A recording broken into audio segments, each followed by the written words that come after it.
Maître Isidore Fikiri, en compagnie de sa femme, venait d'être relâché par la Cour anticorruption. C'était après à peu près 7 heures d'arrestation sous mandat d'arrêt, avec comme chef d'accusation détournement des fonds du CEBAC, mandat ordonnant l'arrestation et l'incarcération de Maître Isidore Fikiri à la prison centrale d'Ombimba. Sur son mandat d'arrêt, était mentionné que Maître Isidore Fikiri est passé aux aveux qu'il existe des indices sérieux de culpabilité. Ce qu'il nie catégoriquement et fait savoir que son dossier n'est pas du tout un dossier judiciaire, que c'est plutôt un dossier monté de toutes pièces. Comme il ne se gêne pas, il vient de mettre sur un mandat d'arrêt que je suis passé aux aveux. Est-ce que je peux passer aux aveux sans m'avoir jamais entretenu avec le magistrat?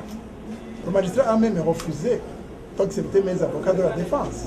Elle a jusqu'à m'imposer des avocats. Moi, je lui ai dit, je refuse.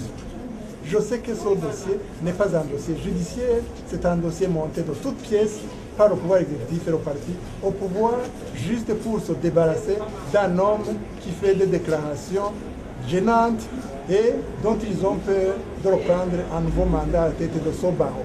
Ils veulent que ce barreau soit à tout prix gouverné par un avocat du CNDD-FDD. Et deuxième chose, ils ont peur qu'avec le mois de février prochain, il y a 3 audiences qui sont prévues contre le gouvernement du Burundi à la Cour d'Arusha, et c'est moi qui plaide de ces dossiers. Ils croient qu'en me mettant en prison, ils seront délivrés de ces dossiers. Ils ne seront pas délivrés. Même la Cour de justice est au courant de ce qu'ils sont en train de fomenter ici. Maître Isidore Fikiri fait savoir que ce dont il est question a fait objet d'une gestion rigoureuse. En témoigne le rapport d'audit provisoire de la Convention. Il fait également savoir qu'il s'étonne de voir ces poursuites continuer alors que même les soi-disant victimes du dit détournement, c'est-à-dire les membres du CEBAC, n'ont jamais porté plainte contre lui. Un autre élément qui surprend Maître Isidore Fikiri est qu'il est poursuivi par le procureur après la Cour anticorruption sans compétence.